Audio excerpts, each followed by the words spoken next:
सुरू झालं का?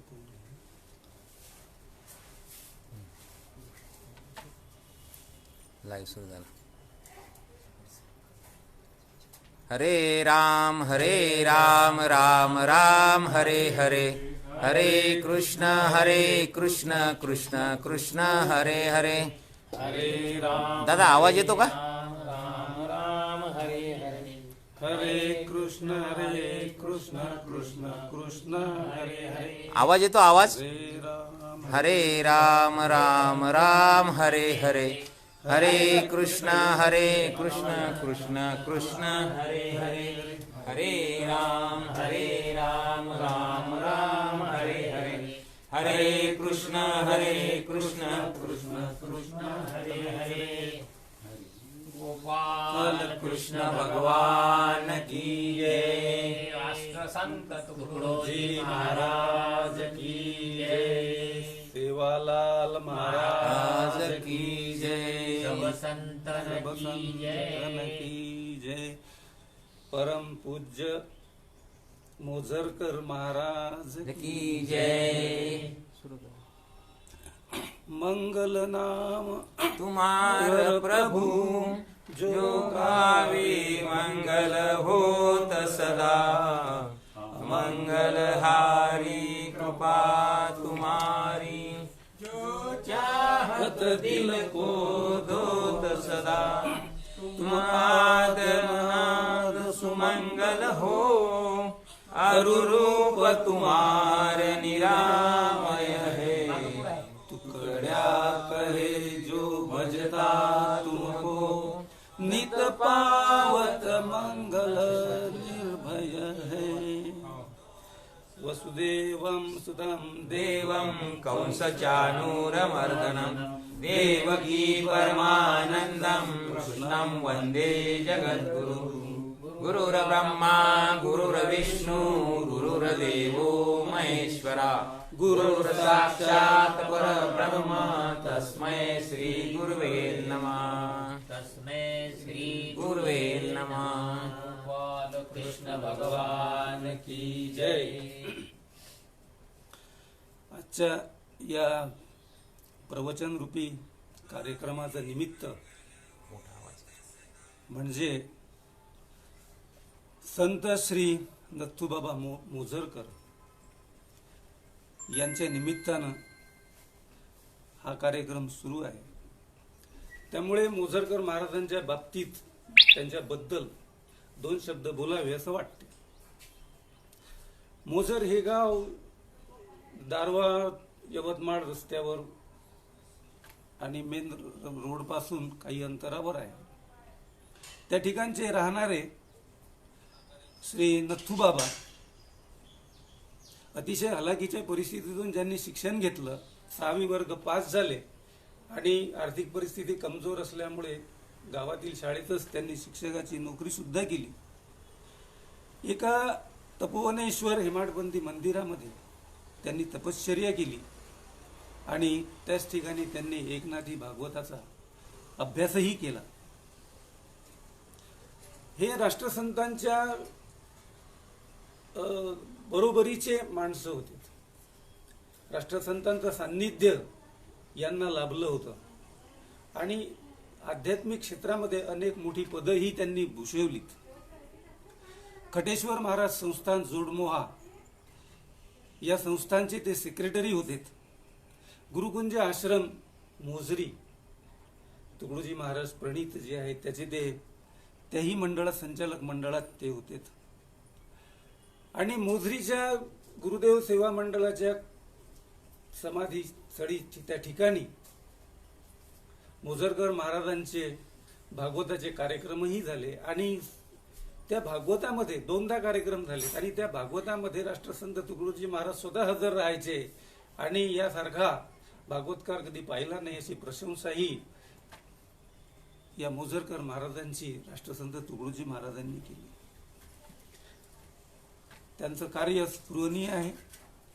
अड्याळ टेकडीवर सुद्धा त्यांचं कार्य झालं, तिथेही भागवत झालं. त्या ठिकाणी एका रूमला तर नाव दिलं आहे मोझरकर महाराजांचं. आणि मोझरला जे मंदिर आहे त्या ठिकाणी ही मूर्ती प्रतिष्ठापना करण्यासाठी बेलूरकर दादा आले होते. वरखेडला जे राष्ट्रसंत तुकडोजी महाराजांच्या मामाचं आणि गुरुजींचं गाव, तिथेही भागवताचा कार्यक्रम आयोजित झाला होता. आणि समकालीन तुकडोजी महाराजांच्या समकालीन हे व्यक्तिमत्व संपूर्ण महाराष्ट्रभर यांनी भागवत केलेत, भागवत सप्ताह केलेत. आणि त्यामुळे यांचा शिष्य वर्गही खूप मोठा आहे. आणि त्यांचे नातू श्री पुरुषोत्तमजी बैसकार, ते गुरुदेव सेवा मंडळाचं काम यवतमाळवरून पाहतात. निवृत्तीनाथ बैसकार हे पुसदवरून काम पाहतात. आदर्श शिक्षक पुरस्कार त्यांना प्राप्त झालेला आहे. आणि सत्संगी कार्यक्रमामध्ये ते सतत भाग घेत असतात. जन्मोजन्मी आम्ही बहुपुण्य केले म्हणून या विठ्ठले कृपा केली, अशी कृपा गुरुदेवांची बैसकार कुटुंबावर आहे. आणि हे जे लाईव्ह फेसबुक लाईव्ह पेज आहे याचे निर्माते आहेत ज्ञानराज बैसकार आणि विवेक बैसकार. या लोकांनी मला या ठिकाणी बोलण्याची संधीही प्राप्त करून दिली. या निमित्तानं त्याबद्दल मी गुरुदेवांचे आणि त्या परिवाराचे सुद्धा आभार मानतो. आजच्यासाठी चर्चेचा विषय, प्रवचनाचा विषय घेतलेला आहे श्रीकृष्णाचे चारित्र्य आणि चरित्र. श्रीकृष्णाचं चारित्र्यावर बोलण्याची काय गरज? त्याच्या चारित्र्यावर श्रीकृष्ण हा एक आदर्श पुरुष, युग पुरुष, पुरुषोत्तम पुरुष, योगेश्वर श्रीकृष्ण असं ज्याला म्हटलं जाते. त्याच्या चारित्र्यावर शिंतवडे हे अनेक वेळा उडवल्या गेलेत, अनेक वेळा उडवल्या गेलेत. म्हणजे ग्रामगीता लिहिली 1955 ग्रामगीता प्रकाशित झाली. राष्ट्रसंत तुकडोजी महाराज म्हणतात ग्रामगीतेमध्ये, सांगतात की लोक काय बोलतात.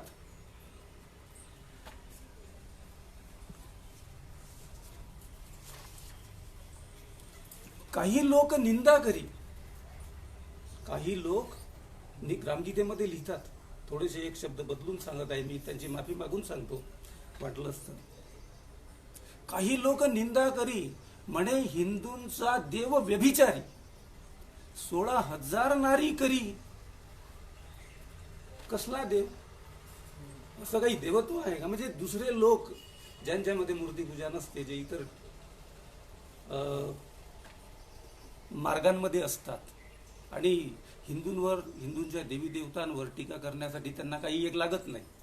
सहिष्णू आहे हिंदू समाज, हा सहिष्णू आहे, अतिशय सहन करतो. किती सहन करतो? किती सहन करतो? 101 चुका सहन केलेत शिशुपालाच्या. 3-4 चुका तर तो सहन करतो, परंतु 101 झाल्यानंतर मात्र त्याच्या हाती काही राहत नाही. हे राष्ट्रसंतांनी 1955 लिहिलं. म्हणजे त्या काळात अशा प्रकारच्या चर्चा होत होत्या.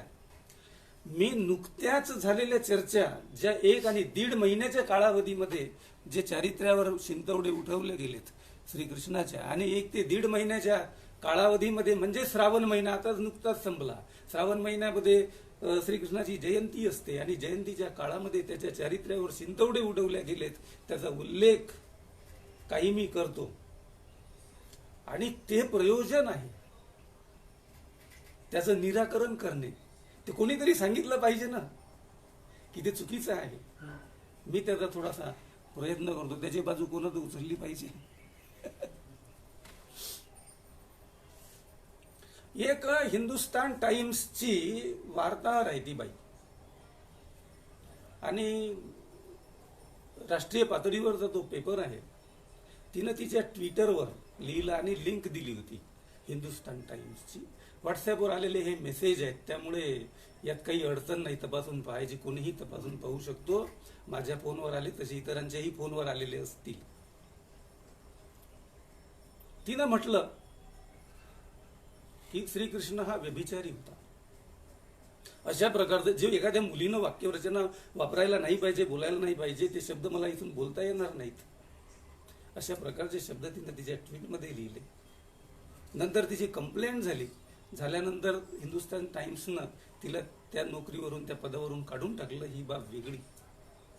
ही 1 ते 1.5 महिन्याच्या कालावधीमधला भाग आहे. दुसरा एक भाग उत्तर प्रदेशमध्ये एक कथावाचक, जे राष्ट्रीय पातळीवरचा कथावाचक आहे तो माणूस. जून महिन्यातल्या गोष्टी आहेत. जून जुलै, घटना आधी झाली असेल परंतु जून महिन्याच्या व्हॉट्सअपच्या मेसेजमध्ये तो तशा प्रकारचा मेसेज आला. 2-3 महिन्यापासून सुरू आहे. ते कथावाचक आहे, राष्ट्रीय पातळीवरचा कथावाचक आहे. त्यांना काय म्हणावं? राष्ट्रीय पातळीवरचा कथावाचक, भागवतकार. आणि त्यांनी काय म्हणावं की द्वारकेमध्ये दारूचा सर्रास वापर व्हायचा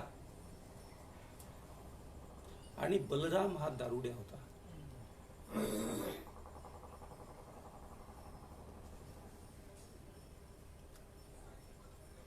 तर हे आमचे जे आदर्श आहेत, या आदर्शांबद्दल चुकीच्या गोष्टी ज्या बोलल्या जातात त्याचं निरसन करणं. आणि अनेक ठिकाणी तर बऱ्याच ठिकाणी काय होते की काही गोष्टी श्रीकृष्णाच्या जीवनामध्ये ज्या झालेल्या आहेत त्याचा आधार या गोष्टीसाठी घेतला जातो. आता एक आसाम मधला एक चित्रकार आहे, त्यानं फोटो काढला श्रीकृष्णाच्या रास नृत्याचा किंवा त्या रास कलेचा, आणि तो फोटो व्हॉट्सअपवर आलेला आहे. तोही असाच, म्हणजे ज्याला आपण घाणेरडा म्हणतो अशा प्रकारचा तो फोटो आहे. ही आता काल परवाची गोष्ट आहे. आणि बरेच जण काय करतात, काही लोक काय करतात की त्याच्या जीवनामध्ये, श्रीकृष्णाच्या जीवनामध्ये ज्या काही घटना झालेल्या आहेत, लीला आपण म्हणतो त्याला, लीला झालेल्या आहेत, रास क्रीडा, याचे चुकीचे अर्थ काढतात आणि जनतेला सांगतात. म्हणजे कथावाचक सुद्धा बरं. आणि एक तर पिक्चर आहे, पिंजरा पिक्चर मध्ये तर ते दाखवलेलंच आहे, बीभत्स दृश्य दाखवलेलंच आहे. दे रे कानात चोळी आणि लुगडी हे गाणं आहे. त्याच्यावर तर ते चित्रीकरण जर पाहिलं तर लक्षात येते की खरोखर हे श्रीकृष्णाचं चरित्र आहे का, असा होता का तो. गोकुळामध्ये किंवा वृंदावनामध्ये नदीवर स्नान करायला गेलेल्या मुली, बाया, त्यांची वस्त्र चोरून नेले, झाडावर नेले, झाडावर पाहून राहिला, अशा प्रकारचं जे लीला, श्रीकृष्ण लीलामध्ये येते आणि त्याचा गैरअर्थ घेऊन मग लोकांना ते सांगितल्या जाते. एक आहे रास क्रीडा, दुसरं आहे ते नदीमधलं वस्त्रहरण, गोपिका वस्त्रहरण. तिसरा भाग जो आहे तो 16,000 त्याच्या ज्या बायका आहेत, 16,000 स्त्रियांशी लग्न केलं असं म्हणतात, तो भाग आहे. आणि रुक्मिणी हरण, हे 4 भाग, 4 त्याच्या जीवनातल्या महत्वाच्या ज्या गोष्टी आहेत की ज्याच्या आधारे त्याच्यावर चारित्र्य हननाचा आरोप लावला जातो. तर रासक्रीडा काय आहे, त्यामुळे ते योग्य प्रकारे काय आहे, वास्तविकता काय आहे, वास्तव काय आहे, सांगितल्या काय जाते, वास्तव काय आहे, याच्याबद्दलची चर्चा करण्यासाठीच आपण या कार्यक्रमाच्या माध्यमातून ती चर्चा करत आहोत. रासक्रीडा काय आहे की गोकुळामध्ये श्रीकृष्णाचा जन्म झाला, मथुरेमध्ये कारागृहात झाला, आणि वसुदेव, त्याचे वडील वसुदेवानं यमुना नदी पार करून गोकुळामध्ये आणून ठेवलं, आणि गोकुळामध्ये हा लहानाचा मोठा होत होत वाढला. परंतु गोकुळामध्ये कंस आणि इतर लोकांचा, दुष्टांचा त्रास होता, म्हणून गोकुळ सोडून हे लोक, नातेवाईक आणि संबंधित हे वृंदावनामध्ये राहायला आले. आणि वृंदावनामध्ये राहायला आल्यानंतर नवीन वातावरण, नवीन गाव आणि समृद्ध समाज तो होता, वैचारिक दृष्टिकोनातून सुद्धा समृद्ध होता.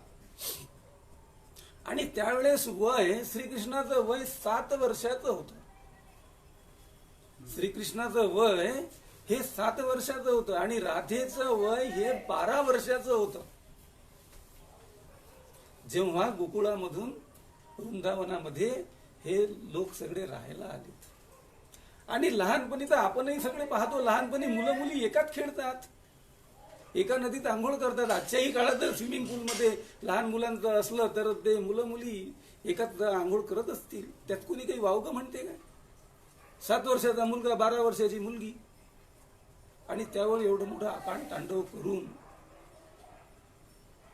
म्हणजे त्याचा चुकीचा अर्थ घेऊन त्याचं ते विश्लेषण करत राहणं, आणि असं जर विश्लेषण करत राहिलं, असं जर प्रसिद्धी माध्यमातून जर ते प्रकाशित झालं, पुढे आलं, पिक्चरच्या माध्यमातून म्हणा किंवा पेपरच्या निबंधाच्या माध्यमातून म्हणा, तर तरुण पिढीवर काय संस्कार होणार? तरुण पिढीवरचे संस्कार जे होतील ते अशा प्रकारचे होतील की मग प्रेम प्रकरण करणे याला समर्थन प्राप्त होऊन जाते. श्रीकृष्णानंच तर केलं होतं गोकुळामध्ये रास क्रीडा. आपण केलं तर बिघडलं कुठे? घरी सांगत नाही पोरगी, घरी सांगत नाही मुलगा, कॉलेजमध्ये काय करतात, पिरियड करतात की फक्त बगीच्यातच बसतात की गावात फिरून येतात. समजा आपल्याला दिसलंय तर ते सांगतात की भाऊ आहे माझा. आपल्याला वाटते भाऊ तर नाही तिचा, मी तर ओळखतो. पुन्हा विचारलं तर म्हणते मामे भाऊ, आते भाऊ, मानलेला भाऊ. काही दिवसानं विचारलं तर म्हणते मित्र.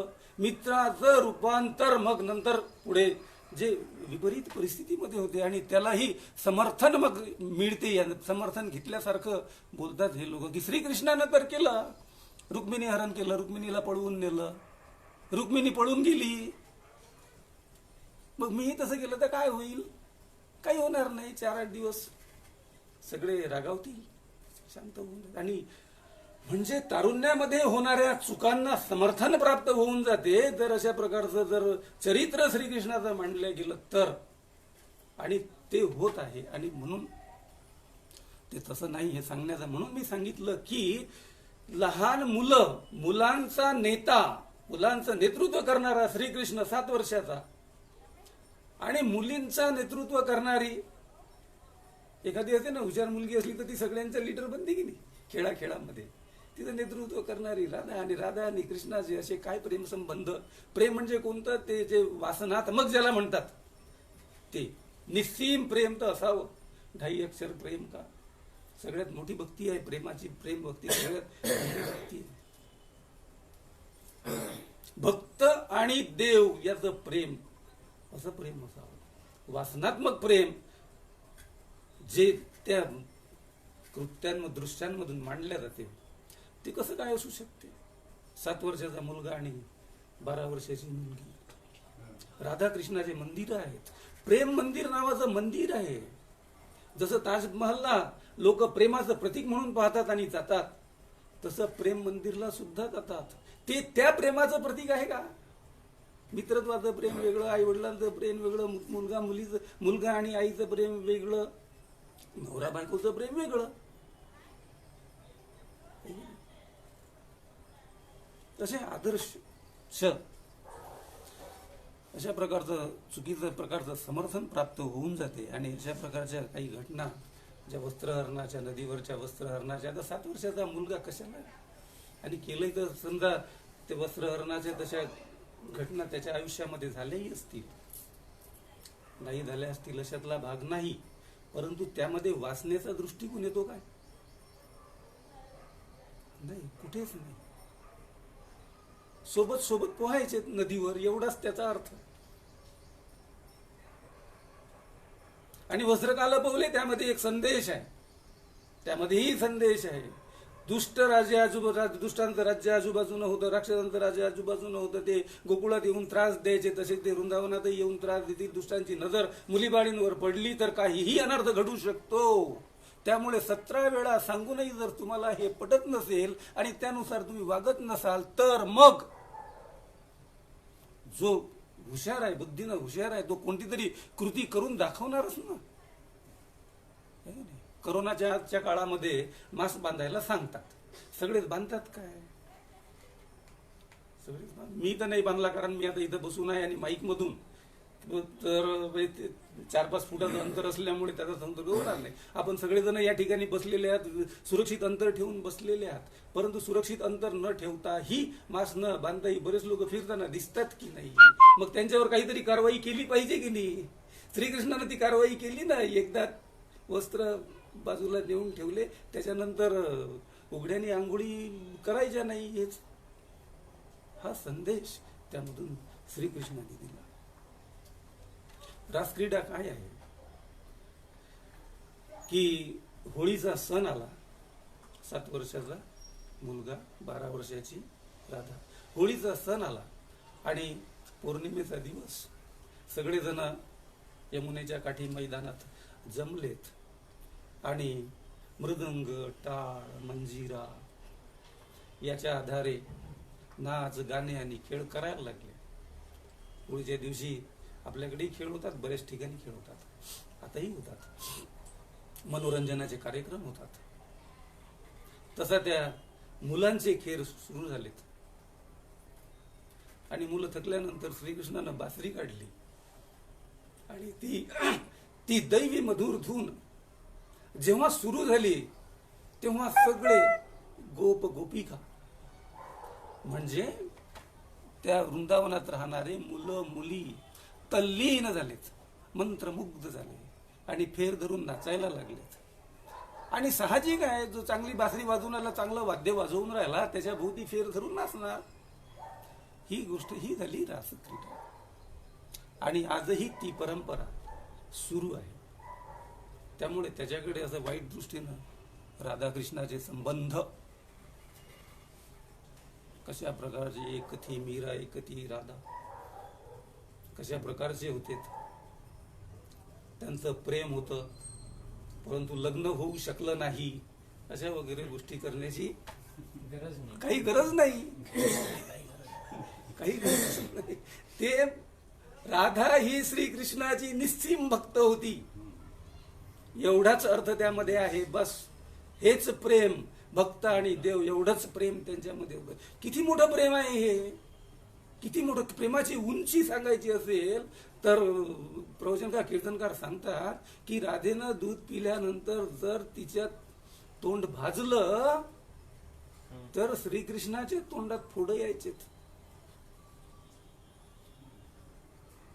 असं म्हणजे आता हे तर रूपक आहे म्हणा, असं तर काही होणं शक्य नाही, परंतु समोरासमोर आलेल्या व्यक्तीच्या डोळ्यात डोळे घालून जर पाहिलं तर त्याचे भाव समजतात ना.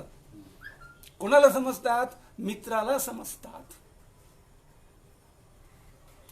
एखादी नवीनच लग्न झालेली मुलगी असते आणि ती सासरी गेली, 1-1.5 महिना झाला, 2 महिने झाली आणि त्याच्यानंतर ती माहेरी आली. माहेरी आल्यानंतर आई वडील किती कौतुकानं पाहतात, काळजीनं पाहतात. कौतुकही असते, काळजीही असते, सगळ्याच गोष्टीची सरमिसळ संमिश्रता त्यामध्ये असते. मुलीचे फक्त डोळ्यात पाहिल्यावरच समजते आईला की ती सासरी दुःखी आहे की सुखी. बोलली का ती काही नाही, बोलली नाही. कशी भाषा आहे, चेहऱ्यावरची भाषा, डोळ्यातून दिसणारी भाषा, कसं पटकन ओळखू येते.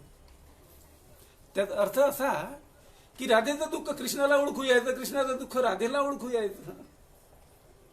हेच जर दुःख नवरा बायकोचे एकमेकांना ओळखू आले असते आजच्याही काळात तर हा स्वर्ग राहिला असता ना. हा पृथ्वी तलावरचा स्वर्ग राय. उत्तम पुरुषासवे उत्तम नारी, तरी त्यांचा संसार स्वर्गापरी. पुरुषाहुनी काकण भरी वरीच महिला राहत असे. असं असायला पाहिजे, असं असायला पाहिजे. अजून एक उदाहरण सांगतात कशा प्रकारचं प्रेम होतं आणि कशा प्रकारच्या भावना यांच्या होत्या. श्रीकृष्णानं आजारी पडल्याचं नाटक केलं, वैद्याला बोलावण्यात आलं आणि वैद्यानं सांगितलं की यांचा आजार जर जायचा असेल तर एकच करावं लागेल. कोणाच्या तरी पायाची खालची माती आणायची आणि ती यांच्या कपाळाला लावायची. ती लावली तर ज्याच्या पायाखालची माती आणली तो तत्काळ मरेल, तो मरेल आणि त्याला 7 जन्मापर्यंत नरकवास राहील. मग सगळ्यांना विचारून पाहिलं, आप तसो की यांना राजमहालातल्या सगळ्यांना विचारून पाहिलं, कोणीच तयार नाही झालं. पट्टराने 8 त्यांनाही विचारण्यात आलं, नाही तर आपल्या पायाखालची माती नवऱ्याला कशी लावायची, पापी नाही होणार का आपण. आहे की नाही, ही सबब सांगून ते टाळलं गेलं. आपण पायाखाली, आपल्या पायाखालची माती नवऱ्याच्या डोक्याला लावली तर आपण पापी होऊ असं करत नसतात. ही सबबच झाली ना, आपण मरू आणि 7 जन्म नरकात जाऊ. खरं तर हे आहे. किती भीती जीवाची आपल्या. मग सगळ्यात शेवटी कोणीतरी सांगितलं, वृंदावनात जा, तिकडे गोपिका आहेत, गोप आहेत, तिथं काही इलाज होऊ शकते काय पहा. तिथं गेले, राधेला भेटले आणि राधेनं काय म्हणावं, राधेनं काय म्हणावं, पायाखालची थोडीशी चुकटीभर का घेऊन जात, हे इथं टोपलं भरून घेऊन जा ना, मी नाच दे इथे, इथं टोपलं भरून घेऊन जा. आणि 7च जन्म काय, हजारो जन्म तरी नरकात टाकले गेली आणि आताच मेली तरी चालेल. हे प्रेम, वैचारिक प्रेम, भक्ती, ही राधेची कृष्णाप्रती होती. अशा प्रकारचं ते नातं होतं. प्रेम ते नव्हतं नवरा बायको सारखं किंवा वासनांत प्रेम तशा प्रकारचं नव्हतं. तशा प्रकारे ते मानल्या जाऊ नये अशा प्रकारचं चित्र बऱ्याच ठिकाणी दिसते, म्हणून आपण त्याबद्दल बोलतो. काही काही मंदिरांमध्ये आपण पाहतो थोडंसं मागे पुढे आणि क्रम चुकतो. काही मंदिरांमध्येही त्या नदीवरच्या गोपिकांचं वस्त्र नाही ना, ते फोटो मागे सीन लावलेला असतो. कालिया मर्दनचा नसता लावता आला काय, चांगलं वाटते का ते? माझी दृष्टी वाईट आहे, मी पापी आहे म्हणून मला तसं दिसत असेल कदाचित. तसा फोटो नको म्हणून, कालिया मर्दनचा असावा म्हणून मला तसं वाटत असेल कदाचित. तो माझा कमीपणा आहे किंवा माझी वैचारिक पातळी खालची आहे. पण सगळ्यांचीच पातळी वरच्या दर्जाची आहे का? तिथे येणाऱ्या भक्तांची आणि कृष्णाला हात जोडणाऱ्यांची दुसरा सीन कोणताही लावता आला असता नाही. असं म्हणजे अशा प्रकारच्या बारीक सारीक काळजी ही घ्यावी लागते. कारण तिथे येणारे भक्त हजारोनी असतात आणि ते त्यांच्यावर संस्कार होतात, त्या माध्यमातून संस्कार होतात.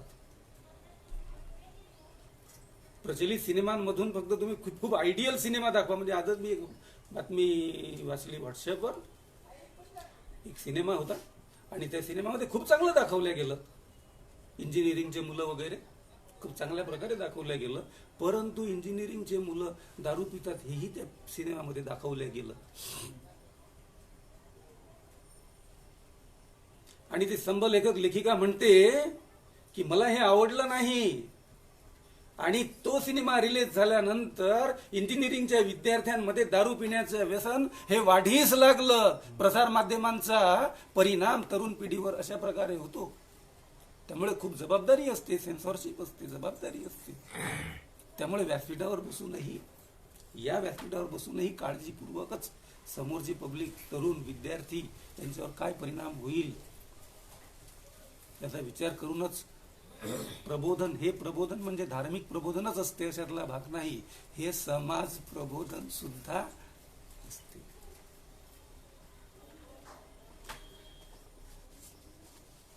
$16,108 कुठे 16,000चा उल्लेख आहे, कुठे 16,100चा उल्लेख आहे. आठपट्ट राहणे. नरकासुराचा वध. नरकासूर त्या काळी एक राक्षस होता, प्रागज्योतिषपूरचा राजा होता आणि त्याच्या शक्तीच्या आधारे त्यानं इतर राज्यांकडून, राज्यांमधून, जनतेमधून, लोकांमधून सुंदर मुली आपल्या राज्यात, त्याच्या राजवाड्यात आणून कैद केल्या होत्या आणि त्या 16,100 मुली होत्या. आणि जेव्हा अशा प्रकारची तक्रार, त्याचा बंदोबस्त करावा लागतो, श्रीकृष्णा तो तुझ्याशिवाय दुसरा कोणी करू शकणार नाही, ते ताबडतोब असे विनंती करतात ना. शेजारी राष्ट्र जर असले आणि त्याच्यावर जर बाजूचा राष्ट्र जर अत्याचार करत असेल तर कोणाला तरी ते विनंती करते ना, कोणत्या तरी राष्ट्राला विनंती करते की नाही. आणि मग ते राष्ट्र, बलाढ्य राष्ट्र, राष्ट्राविरुद्ध कारवाई करून तिथल्या जनतेला सुख समृद्धी उपलब्ध करून देतात, त्रासातून मुक्त करतात. तशाच प्रकारची विनंती श्रीकृष्णाला झाली नरकासुरापासून आमचा रक्षण तूच करू शकतोस. स्त्रियांवर होणारे हे जे अत्याचार आहेत ते कोणीतरी थांबवले पाहिजे ना. तो थांबेल, तो थांबेल, तो थांबेल, मी का नाही? श्रीकृष्णाने म्हटलं ठीक आहे, सत्यभामेला सोबत घेतलं, सैन्य तर घेतलं असेलच, ते काही सांगणे नको. आणि सत्यभामाच्या हस्ते नरकासुराचा वध झाला आणि त्याच्या बंदीखान्यात असलेल्या 16,100 तरुणी ह्या मुक्त केल्यात. मग त्यांना त्यांच्या आईवडिलांकडे पाठवलं. आता तुमच्या मुली मुक्त झालेल्या आहेत, तुम्ही त्याचा सांभाळ करा, त्यांचं लग्न करून द्या, काय करायचं ते करा. त्यांच्या आईवडिलांनी सुद्धा नाकारलं. ही समाज व्यवस्था आजही तशा प्रकारची आहे, नाही याच्यातला भाग नाही, त्या काळातही होतीच. त्यांच्या आईवडिलांनी नाकारलं, मग या मुली जातील कुठे? या मुलींना द्वारकेमध्ये सुरक्षित राहण्यासाठी जागा निर्माण करून दिली. आपल्या स्वतःच्या राज्यामध्ये श्रीकृष्णानं द्वारकेमध्ये राहण्यासाठी जागा करून दिली आणि त्या ठिकाणी त्या राहिल्यात. आता काही ठिकाणी सांगतात की त्या त्यांनी म्हणजे आता या ज्या मुली होत्या, सोडवलेल्या ज्या मुली होत्या, कैदखान्यातून सोडवलेल्या मुली होत्या, आपल्याला ज्या जाचातून आणि अत्याचारातून ज्यांनी सोडवलं तो तर त्याच्यासाठी हिरोच झाला ना. त्यामुळे श्रीकृष्णाला त्यांनी पुरुषोत्तम आणि मनातल्या मनात पती मानून घेतलं होतं. काही ठिकाणी सांगतात की श्रीकृष्णानं तसं वाटून नाही घेतलं किंवा त्यांनी त्या स्त्रिया केल्या नाही, लग्न केलं नाही. त्यांना द्वारकेमध्ये सुरक्षित ठेवलं, त्यांना समाजामध्ये स्थान दिलं. भजन, प्रवचन, कीर्तन, ईश्वर भक्तीमध्ये त्या लीन राहायच्यात. महालामध्ये नव्हतं स्थान, राण्या नसल्यामुळे महालामध्ये नव्हतं स्थान. 2 प्रकारचे मत सांगितले जातात. एक हे मत आहे आणि दुसरं मत की ते राण्यांचा दर्जा दिला त्यामुळे ते मग राण्यांमध्ये 16,108 अशी गिनती, अशी मोजमाप त्यामुळे होते. परंतु एक मत असंही आहे की त्यांना द्वारकेमध्ये सुरक्षित ठेवलं, त्यांची राहण्याची व्यवस्था केली, त्या जेवण्या खाण्याची व्यवस्था करून दिली, कामधंद्याची व्यवस्था करून दिली, ईश्वर भक्ती आणि या प्रार्थनेमध्ये त्या तल्लीन राहायच्या. त्यांना आई वडिलांनी जर धुतकारलं आणि पाठवलं, स्वीकारलं नाही तर आता त्यांनी जावं कुठे? पुन्हा दुसरा कोणीतरी नरकासूर येईल, त्यांच्यावर अत्याचार करेल, मग त्यांनी वाचा कुठे फोडावी? अशा प्रकारे म्हणून तर राष्ट्रसंत तुकडोजी महाराज म्हणतात, श्रीकृष्ण गोवळ्यात नांदला, स्त्री शूद्रांचा कैवारी झाला. गरीब, स्त्रिया, दलित, मागासलेले यांचा कैवारी झाला. स्त्री शूद्रांचा कैवारी झाला. सुख देवोनी गोर गरीबाला, मगजी ठरला अवतार तो. म्हणून त्याला अवतार आम्ही मानतो. आणि काही लोक त्याच्या चारित्र्यावर शिंतवडे उडवतात. रुक्मिणी हरण, त्याचाही एक किस्सा थोडक्यात आपल्याला हे 4 वस्तू ज्या आहेत या थोडक्यात सांगायच्या आहेत. असं म्हणतात की रुक्मिणीनं प्रेमपत्र लिहिलं, त्याला प्रेमपत्र म्हटलं जाते. प्रेमपत्र लिहिलं आणि श्रीकृष्णाला बोलवून घेतलं. श्रीकृष्णासोबत ती पळून गेली देवीच्या मंदिरातून आणि श्रीकृष्णानं तिला पळवून नेलं. शब्दरचना पहा, अशा प्रकारची शब्दरचना बऱ्याच ठिकाणी होते. यामुळे काय होते माहिती आहे काय? की तरुणींमध्ये अनैतिक संबंध वाढण्याला काय म्हणू आपण त्याला आधार मिळतो. देवानेच तर मुलगी पळवून नेली, मग आपण मुलगी पळवली तर काय फरक पडेल? अपहरण, किडनॅप, अपहरण.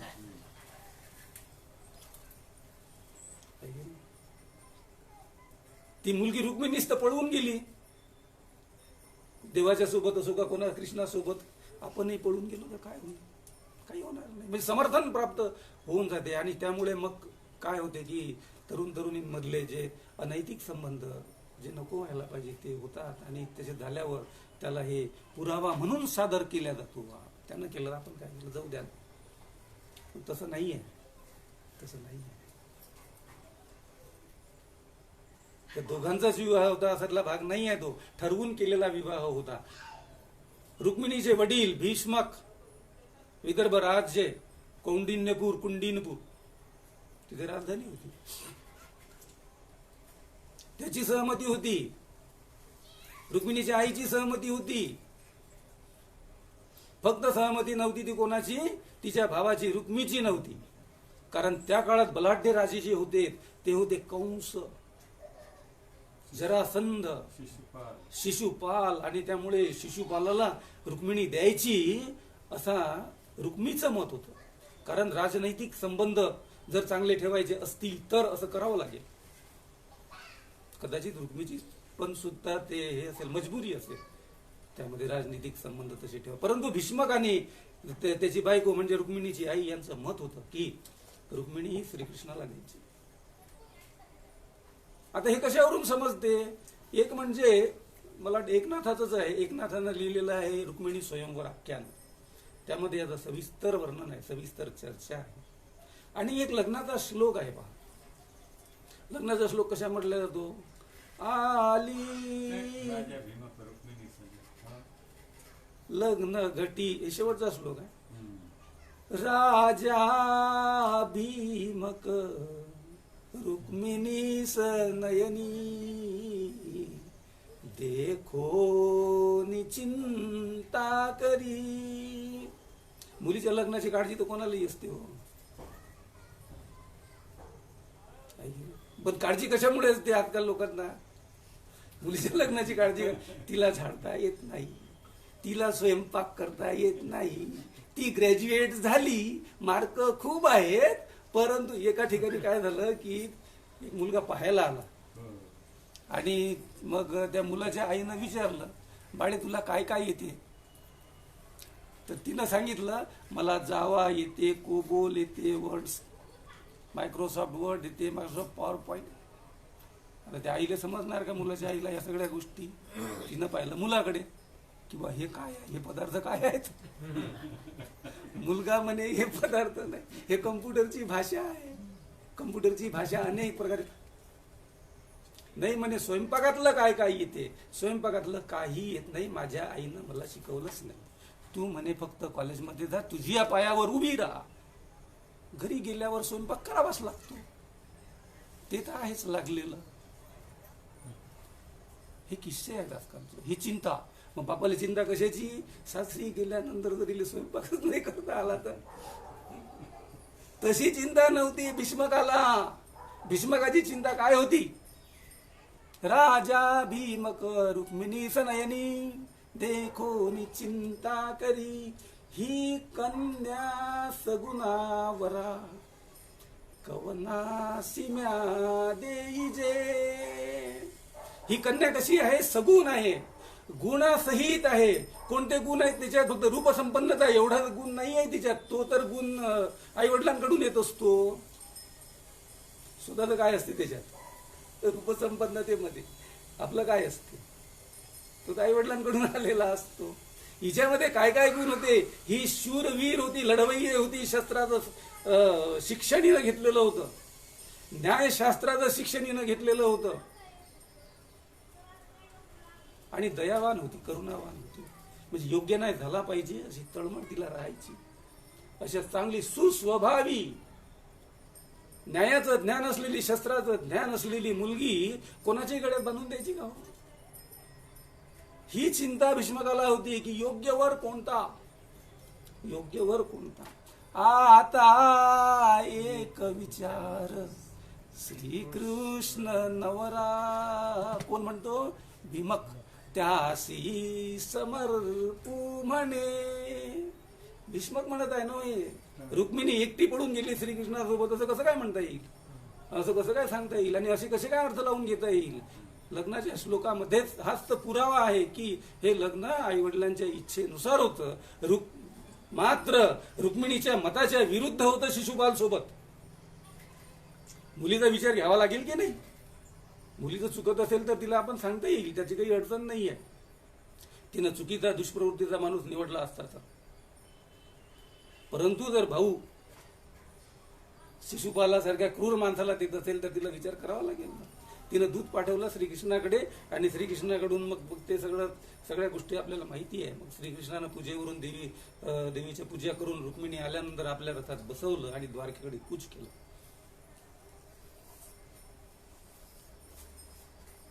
आणि लग्नस्थळी तर सैन्यच सैन्य होतं. वरातीत सगळे वराती कोणते होते? नातेवाईक कुठे होते जास्त वराती? जरासंध, कंस, शिशुपाल हे लोक, यांचे नातेवाईक आणि यांचं सैन्यच जास्त होतं. रक्तपात टाळल्या गेला पाहिजे. कौंडण्यपुरामध्ये विदर्भ राज्यामध्ये जर रक्तपात झाला, युद्ध झालं, खूप लोक मारले गेले. श्रीकृष्णाचं सैन्य काही मारू शकत नव्हतं, अशातला काही भाग नाही. बलराम आलाच होता सोबत सैन्य घेऊन. ते काही हारणार होते, त्यांना काही शंका होती आपल्या विजयाची, अशातला भाग नाही. परंतु विनाकारण दुसरे लोक मारले जातात या राजांच्या राजकारणांमध्ये. असं होऊ नये म्हणून मग परस्पर पलायन शब्द वापरता येणार नाही. कारण एका ठिकाणी उल्लेख आहे की रुक्मिणी श्रीकृष्णाच्या रथात बसल्यानंतर श्रीकृष्णानं शंख वाजवला. त्यावरूनच सगळ्यांच्या लक्षात आलं की श्रीकृष्ण आलेला आहे. कारण शंखाच्या आवाजाचे ध्वनी जे आहेत ते ओळखू येतात. बिगुल ते राष्ट्रीय स्वयंसेवकाची शाखा असते ना, त्याच्या बिगुलामधून आवाज काढतात. ते म्हणजे संदेश देतात, वेगवेगळे संदेश देता येतात. शंखामधून संदेश मिळाला, श्रीकृष्ण आलेला होता आणि नको ते झालेलं आहे, श्रीकृष्ण गेलेला. मग ते सगळं सैन्य त्याचा पाठलाग रुक्मिणीनं केला आणि रुक्मिणी मग त्या युद्धामध्ये हारला. आणि अशा प्रकारे हे जे ठरवलेलं लग्न वरग्रही झालं. सगळे लग्न वधू गृहीच होतात असं थोडी आहे की. ते वरगृही झालं थाटामाटात श्रीकृष्णाकडे, एवढाच त्याचा अर्थ आहे. त्यामुळे पळवून नेलं आणि पळून गेलं तर काय होते, पळवून नेलं तर काय होते, हा जो समज समाजामध्ये तरुणांमध्ये पसरत जातो तो चुकीचा समज आहे. आणि हा समज पसरू न देणे हेही या व्यासपीठाचं काम ठरते. एवढंच या निमित्तानं सांगायचं होतं. 4 गोष्टी ज्या चारित्र्याशी संबंधित आहेत त्याच्याबद्दल आपण बोललो होतो. श्रीकृष्ण चरित्र हे एक आदर्श चरित्र आपण मानतो. का मानतो आदर्श चरित्र? श्रीकृष्ण वृंदावनामध्ये, गोकुळामध्ये आणि नंतर वृंदावनामध्ये राहिलात. गाव बदलू वृंदावनामध्ये 7व्या वर्षी आला तो. 4 वर्षे त्या ठिकाणी राहिला. 11व्या वर्षी, वयाच्या 11व्या वर्षी त्याला वृंदावनही सोडावं लागलं युद्धासाठी, कुस्तीसाठी, मुष्टियुद्धासाठी. अक्रूर त्याला घ्यायला आले कंसाच्या मथुरेवरून. आणि तो ऐतिहासिक प्रसंग, पौराणिक प्रसंग आपल्या सगळ्यांना माहिती आहे. वय किती? 11 वर्षे मथुरेमध्ये गेला. 11व्या वर्षी आपला शत्रू कंस, दुराचारी राक्षस, त्याचा निपात त्याच्याच राज्यामध्ये, त्याच्याच राजधानी केला. तो श्रीकृष्ण आमच्यासाठी आदर्श आहे. असं नाही पाठीत खंजीर नाही खूप असला, मागून वार केला, मागून बाण मारला, मागून चाकू मारला, अशातला भाग नाही. समोरासमोर युद्ध, त्याच्याच राजवाड्यात, त्याच्याच राज्यात, त्याच्याच आखाड्यात. हा श्रीकृष्ण आहे. हा श्रीकृष्ण जेव्हा जिजाईनं शिवाजीला सांगितला तेव्हा 14व्या वर्षी शिवाजी, 14व्या वर्षी तोरणा घेतला शिवाजीने. 14व्या वर्षी युद्ध कौशल्य तुम्ही कल्पना करा ना. आता ही तर गोष्ट 300 वर्षापूर्वीचीच आहे. शिवाजीची गोष्ट, श्रीकृष्णाची गोष्ट आपण म्हणू की त्या काल्पनिक कथा आहेत आणि या सगळ्या गोष्टी आहेत पुराणात आणि ते श्रीकृष्ण झाला असेल का, या सगळ्या गोष्टी बाजूला ठेवा. 300 वर्षापूर्वीचा शिवाजी तर आठवतो ना. 14 वर्षाच्या वयामध्ये, म्हणजे तुम्ही पहा, संपूर्ण भारतभर हे परकीय आक्रमण आणि परकीय सत्ता होती. आणि त्या परकीय सत्तेला सुरुंग, म्हणजे पहिला स्फोट, पहिला सुरुंग लावला तोरणा किल्ला घेऊन. कितव्या वर्षी? 14व्या वर्षी. का शक्य झालं हे? जिजाईनं शिवाजी सांगितला. 11व्या वर्षी कंस मारलेला. आणि म्हणून मग जुलमी राजसत्ता नष्ट करायची असेल तर आपल्याला काही करावं. ही प्रेरणा, ही स्फूर्ती शिवाजी राजांमध्ये कशामुळे आली?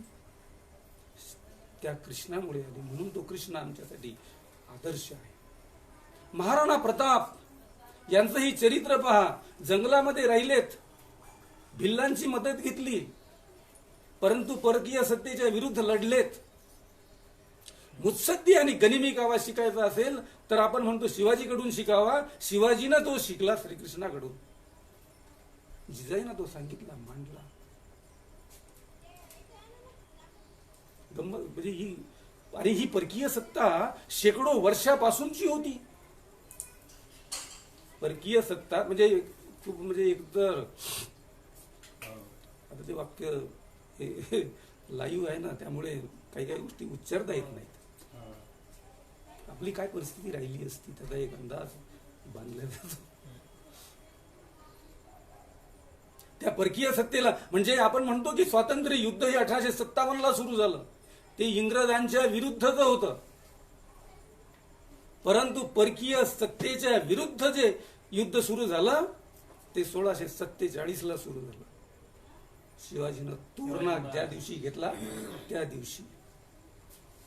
आणि ते संस्कार अजून तर अनेक प्रकार पैलू श्रीकृष्णाच्या जीवनाचे आहेत, जे या शिवाजीला आणि बाकीच्या अजून जे सुशिक्षित पिढी, सुधारित सुशिक्षित म्हटल्यापेक्षा सुसंस्कृत पिढी, साने गुरुजी सारखी, श्यामच्या आई सारखी पिढी जे निर्माण झाली ती कशामुळे झाली तर या चरित्रांमुळे झाली आहे.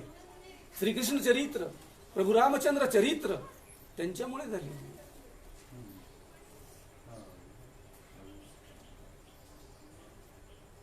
आमचे काही 5-50 वर्षापूर्वीचे जे प्रबोधनकार होते, निष्काम कर्मयोगी संत श्री गाडगे महाराज, त्यांना समाज युग प्रवर्तक श्रीकृष्ण म्हणजे गोपाळकाला केला ना त्यांनी. सर्व गोर गरीब दलित सगळे एका ठिकाणी गोळा करून एक काला करून सगळे उच्च नीच काही नाही वगैरे वगैरे थोडक्यात सांगतो. हा गोपाल कृष्ण समाजवादी गोपाल कृष्ण, समाजवादाचा आद्य पुरस्कर्ता मला माहित असलेला, कारण मी इतिहासाचा विद्यार्थी नाही आणि भगवद्गीता आणि त्या महाभारताच्या आधीचं ज्ञान मला नाही. त्यामुळे माझ्या दृष्टिकोनातून तरी समाजवादाचा प्रथम पुरस्कर्ता हा श्रीकृष्ण. आणि तो श्रीकृष्ण हा आदर्श होता निष्काम कर्मयोगी बाबा गाडगे बाबांचा.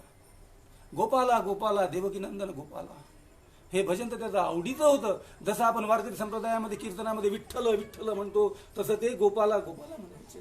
किती मोठा आदर्श, हा आदर्श होता त्यांच्या जीवनामध्ये. तुकडोजी महाराजांसाठी सुद्धा श्रीकृष्ण आदर्श होता आणि श्रीकृष्ण मांडत असताना ते तल्लीन होऊन जायचेत तुकडोजी महाराज. परंतु तल्लीनता ती त्यामध्ये नव्हती, रासक्रीडेमध्ये, गोपिका वस्त्रहरणामध्ये किंवा याच्यात तल्लीनता नव्हती. श्रीकृष्णानं मर्दानी खेळ, मल्लखांब, कुस्ती, तलवारबाजी. मला सांगा 11व्या वर्षी कंसाचा नाश करणारा माणूस गोकुळामध्ये किंवा वृंदावनामध्ये छछोरपणा करत असेल काय?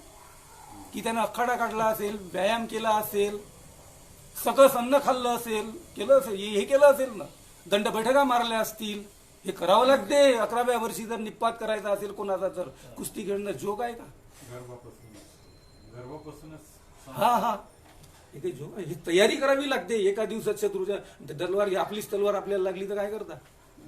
त्याचं प्रशिक्षण असते, शिक्षण घ्यावं लागते. ते सगळं 11 वर्ष केलं ना त्यानं, फक्त काही रासक्रीडाच करत नाही बसला. हा श्रीकृष्ण तुकडोजी महाराज मांडायचेत आणि तल्लीन होऊन जायचे.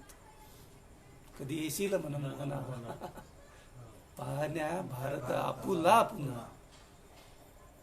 हे दुर्दैव बघायला काही ज्या गोष्टी चुकीच्या होत आहेत ह्या नष्ट करण्यासाठी अजून तू केव्हा येशील रे. आणि 1942चा रणसंग्राम जो तुकडोजी महाराजांनी लढवला, जेव्हा महात्मा गांधींना अटक झाली आणि जागोजागच्या नेत्यांनी स्वतःहून नेतृत्व पत्करलं, विदर्भाचं नेतृत्व तुकडोजी महाराजांनी पत्करलं. अब काहे को धूम मचाते.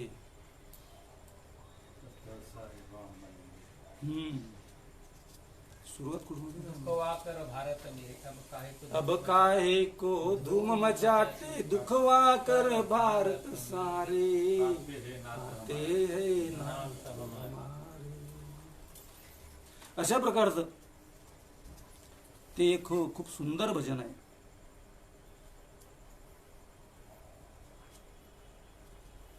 अब कुछ देर नहीं है उसको, निकला गरुड़ सवारे, आते हैं नाथ हमारे.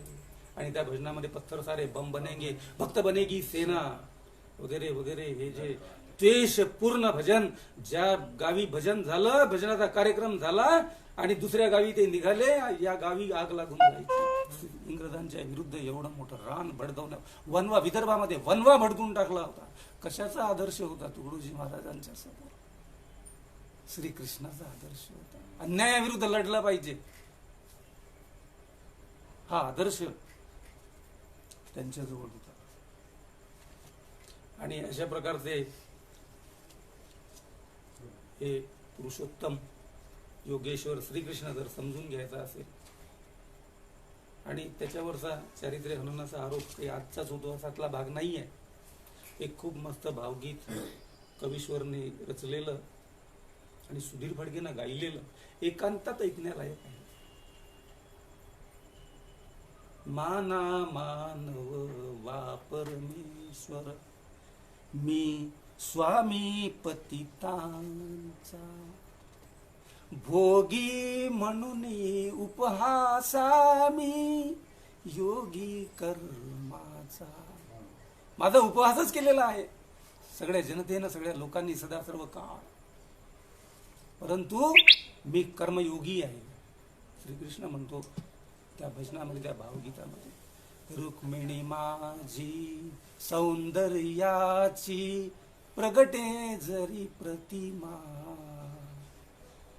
किंचित हट्टी. 8 पट्टराने होत्यात मला. श्रीकृष्ण म्हणतो किंचित हट्टी परंतु लोभस असे सत्यभामा,